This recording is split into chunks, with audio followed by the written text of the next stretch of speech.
Hi, and welcome to another episode of Professor B Designs.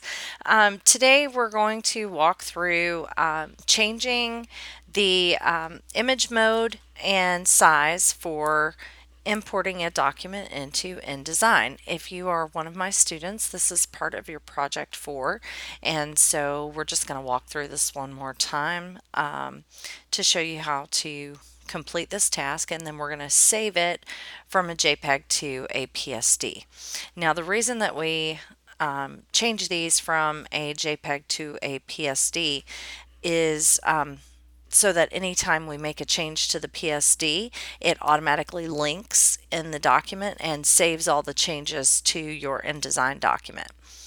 It's just a really quick way to make sure that all edits take effect versus just working with a JPEG. So, the first thing we're going to do, I've opened up the images that I'm going to use for my InDesign folder. I have 4 of them.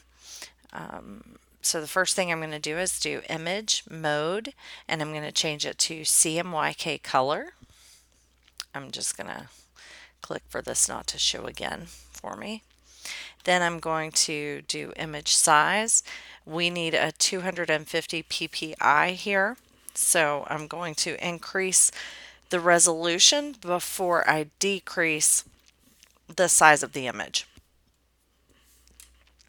And then I'm going to click OK. I don't know what happened there. Let me hit Command Z and back out and try that again. So we have CMYK color. I'm going to go to image size, change this to 250, then change this to 1500 and click OK.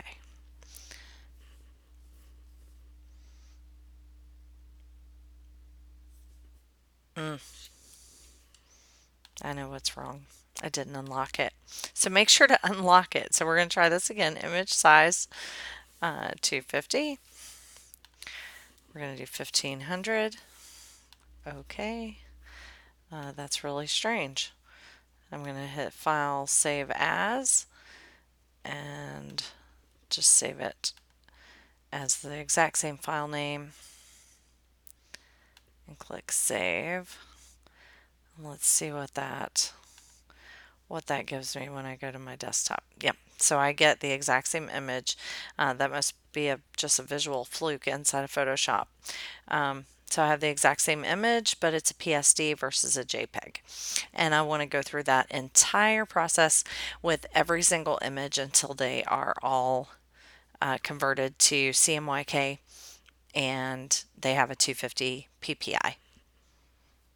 Thanks, and stay tuned for placing these images into our InDesign document.